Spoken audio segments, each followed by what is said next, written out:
ආයුබෝවන් සියලු දෙනාටම E-Tech Minds YouTube channel එක වෙත ඔබ සියලු දෙනාම සාදරයෙන් පිළිගන්නවා. අද අපි තවත් වැදගත් මාතෘකාවක් කතා කරන්න බලාපොරොත්තු වෙනවා. ඒ තමයි ඉංජිනේරු තාක්ෂණ වේදය. උසස් පෙළ ඉංජිනේරු තාක්ෂණ වේදය ප්‍රශ්න පත්‍රය හැදෙන්නේ කොහොමද කියලා. ඒ කියන්නේ ප්‍රශ්න පත්‍රයේ ආකෘතිය ගැන අපි ස්ට්‍රක්චර් එක ගැන අපි කතා කරන්න බලාපොරොත්තු වෙනවා. ඒක නිසා මම ආරාධනා කරන සියලු දෙනාටම මේ වීඩියෝ එකත් එක්ක රැඳී ඉන්න කියලා.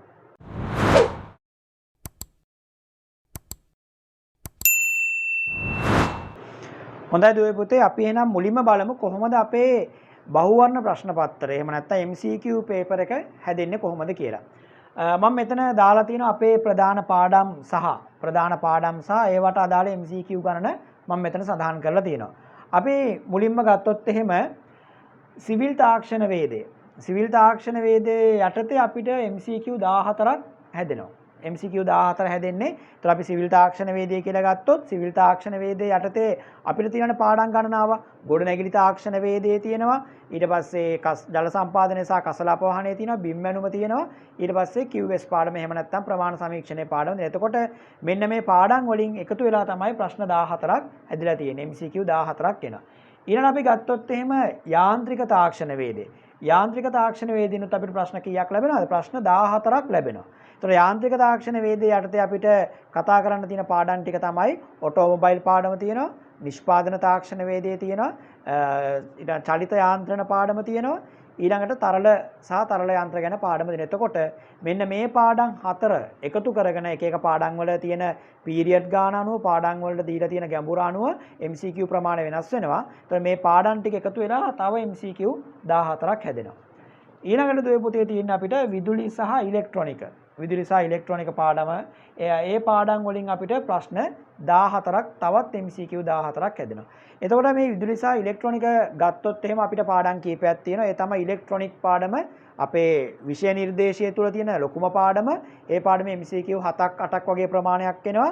ඊට පස්සේ විදුලි යන්ත්‍ර සහ බල පද්ධති, විදුලි බලාගාර, ඒ වගේම අපි 12 වසරේදී කතා කරන විදුලි තාක්ෂණ වේදය නැත්නම් වයරින් එක තියෙන පාඩම, ඒ වගේම ප්‍රතිරෝධක ධාරිත්‍රක ප්‍රේරක ඒවා තියෙන පාඩමෙන් එකතු වෙලා අපිට ප්‍රශ්න 14ක් හැදෙනවා. එතකොට මෙන්න මේ තියෙන ප්‍රධාන විෂය කාණ්ඩ තුනෙන් අපිට MCQ 42ක් හැදෙනවා.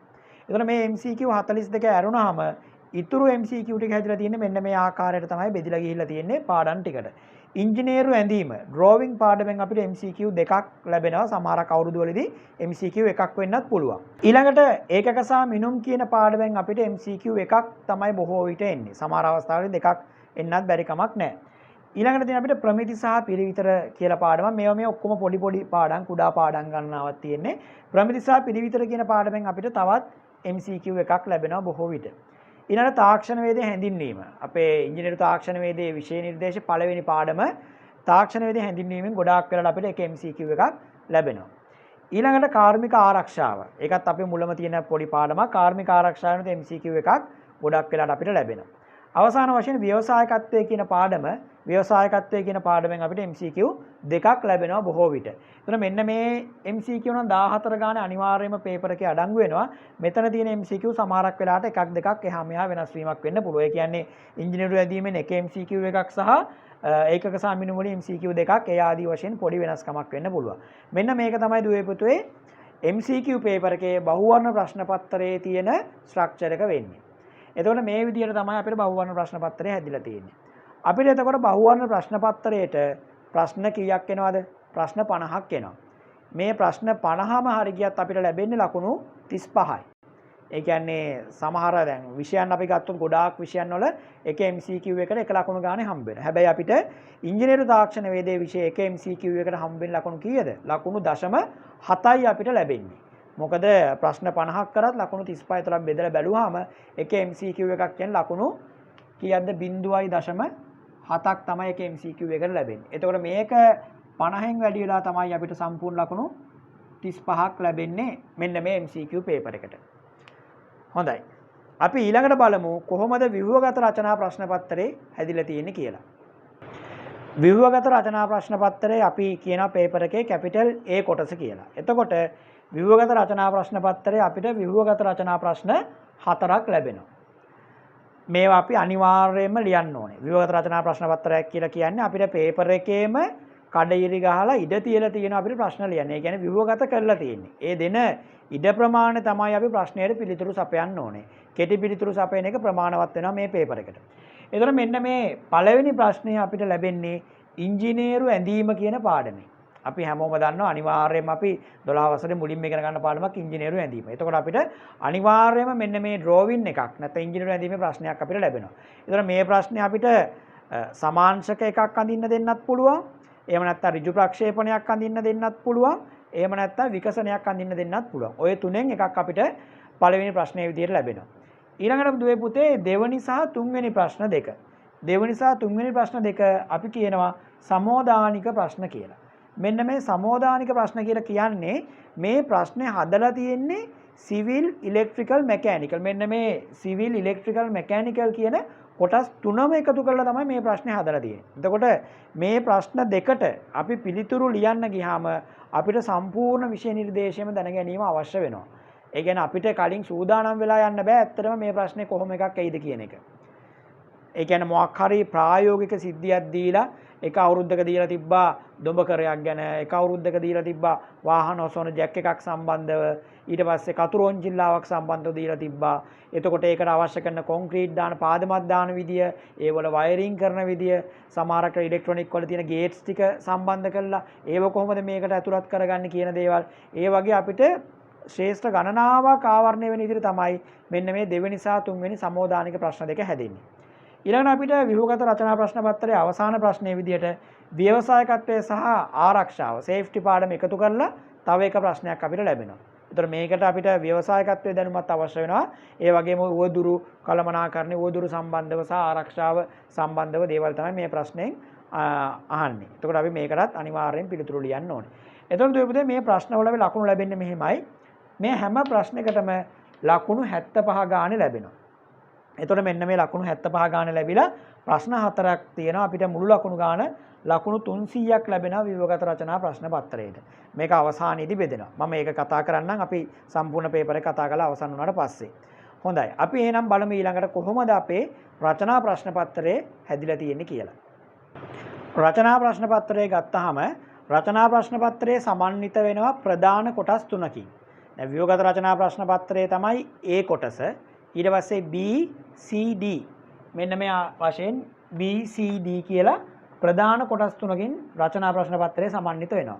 එතකොට දුවේ පුතේ අපි මෙන්න මේ ප්‍රශ්න පත්‍රයේ තෝරගන්න ඕනේ ප්‍රශ්න 4යි. අපිට සම්පූර්ණ ප්‍රශ්න 6ක් ලැබෙනවා.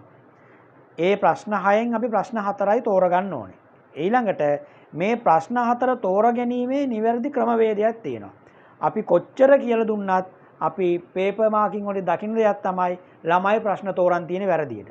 ඒක නිසා අනිවාර්යයෙන් මතක තියාගන්න වැරදියට තෝරගෙන තිබ්බොත් එහෙම ඒ වැරදියට තෝරන් තියෙන ප්‍රශ්නයක් කපලා දාන්න සිද්ධ වෙන ලකුණු තිබ්බා. ඒක නිසා අනිවාර්යයෙන් ප්‍රශ්න ටික නිවැරදිව තෝරගන්න ඕනේ. කොහොමද කියලා බලමු මේ ප්‍රශ්න නිවැරදිව තෝරගන්නේ. ඒතර අපිට ප්‍රධාන වශයෙන් මෙන්න මේ කොටස් තුන තියෙනවා සිවිල්, යාන්ත්‍රික සහ විදුලි ඉලෙක්ට්‍රොනික කියලා. මේ කොටස් තුනෙන් අපි අනිවාර්යයෙන්ම එක ප්‍රශ්නයක් ලියන්නම ඕනේ. ඒ කියන්නේ සිවිල් වලින් අනිවාර්යෙන් ප්‍රශ්නයක් තෝරගන්න ඕනේ. යාන්ත්‍රික වලින් අනිවාර්යෙන් ප්‍රශ්නයක් තෝරගන්න ඕනේ. ඉලෙක්ට්‍රිකල් වලින් අනිවාර්යෙන් ප්‍රශ්නයක් තෝරගන්න ඕනේ.